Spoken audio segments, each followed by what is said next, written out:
এইসব গাড়ি অনেক বেটার, কোনো তেল ফেল ঝামেলা নেই, মানে পুরো পরিষ্কার। আর যদি নিলে আর একটু আচ্ছা ধরো গাড়ি রানিং হচ্ছে বা চার্জ শেষ হচ্ছে সব শো করে দেবে। সো এই যে 59% চার্জ আছে আমার, কত কিলোমিটার রেঞ্জ আছে, আমি রেঞ্জ বাড়াতে সব পারি, শো করে, সব শো করে। ও আচ্ছা, সব শো করবে কত ধরো রাস্তায় যেতে যেতে কাছাকাছি হয়তো অনেক দূর যাওয়া হবে, চার্জ শেষ হলে কোনো পয়েন্ট থেকে চার্জ আপনার কাছে অ্যাপ্লিকেশন থাকবে, অ্যাপ্লিকেশন আপনি দেখে নেবেন কোথায় চার্জিং স্টেশন আছে, হ্যাঁ। এইভাবে দাঁড়িয়ে গেলেন চার্জিং স্টেশনে। ও চার্জিং স্টেশন আলাদা আলাদা আছে, স্টেশন আর কি হবে, পেট্রোল স্টেশন করা আছে, পাম্প যেমন পেট্রোল পাম্পই করা আছে। পেট্রোল পাম্পে আছে, চার্জ দিলে পয়সা নেবে না? ওরা কোনো পয়সা কি নেবে নেবে, না, অটোমেটিক কেটে যাবে ফোন থেকে। হ্যাঁ, সেইভাবে ওর মধ্যে ওয়ালেট আছে, ওয়ালেটে রিচার্জ করে রাখলেন, হ্যাঁ। ওখান থেকে পেমেন্ট হয়ে যাবে। কত 100-150 টাকা খরচা। বাপরে বাপ। মানে বিশাল আপডেট, বিশাল আপডেট। আমি তো বলছি 2 বছর আমি চালিয়েছি, 2 বছরে 3টে গাড়ি নামিয়ে দিয়েছি। আর 2 বছর আমি ফার্স্ট গাড়িটা নিজে চালিয়েছিলাম, চাকরি ছেড়ে এই ব্যবসাটা স্টার্ট করেছিলাম, সাকসেস হয়ে গেছে আমার। মানে বলো এই উবেরে? হ্যাঁ উবেরে, এটা উবেরে প্রচুর একদমই প্রফিট নতুন আছে। গাড়ি। হ্যাঁ প্রচুর ভাড়া দেবে উবের আপনাকে।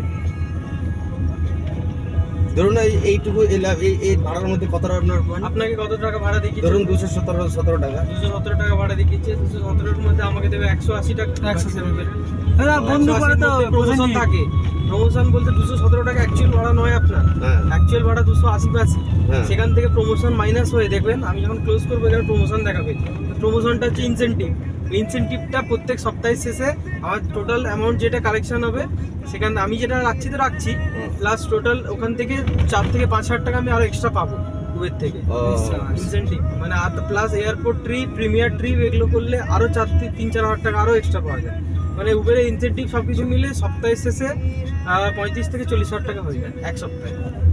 এবার সেইভাবে হিসাব করুন আপনি 4 সপ্তাহ কত টাকা হচ্ছে, এবার বুঝে যাবেন এক মাসে কত ইনকাম। শুধু ঠিকঠাকভাবে চালাতে হবে ব্যাস, আর কিছু না।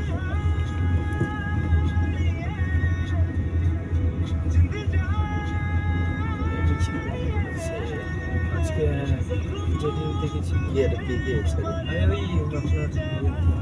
আরজি করে নিয়েছে সব ডক্টর এরা, এটা এই ঝামেলাটা এরা সবাই মিলবে না, কি মিলবে পাবলিক লোক ইনভলভ আছে।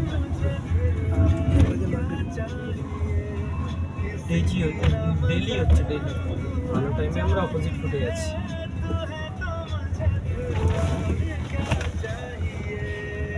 এটা এই সারা দেশ, এখানে স্বাস্থ্য ভবন আছে না, স্বাস্থ্য ভবন থেকে বেরিয়েছে।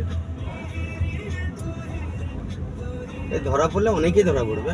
ধরা পড়লে তো বিশাল। আচ্ছা এটা এই থেকে আসছে, স্টেডিয়ামের পাশ থেকে বেরিয়েছে। সামনে লোক আছে ভাই। হ্যাঁ এই আন্দোলনটা কিন্তু ছোট নয়, কদিন ধরে চলছে, ডেলি অনেক হচ্ছে প্রতিদিন। মানে ধরে রাখুন শ্যামবাজার থেকে ধর্মতলা অব্দি লাইন। যতজন দেখছেন, দিদি সাপোর্ট করে দিচ্ছে, যতজন দেখছেন সব কিন্তু ডক্টর, রানিং ডক্টর সব। হ্যাঁ junior doctor, junior doctor, senior doctor সবাই আছে রাস্তায়, প্লাস নিউজ।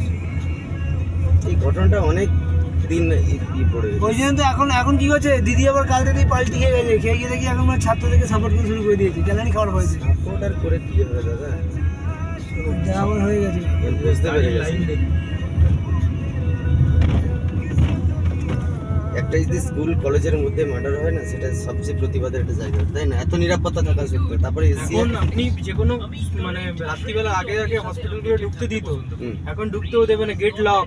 9টা বাজবে গেট লক, পুলিশ হাজার হাজার পুলিশ এক একটা। মানে এশিয়ার বৃহত্তম হচ্ছে প্রথম প্রাইভেট হসপিটাল অবস্থা হয়, তাহলে কাজের জায়গাতেও যদি মানুষের নেই, তাহলে মানুষ নর্মাল রাস্তায় চলবে কিভাবে? এখন জানেন রাত্রিবেলা 8টার পর বুকিং পেতে দম ঢিলে হয়ে যায়।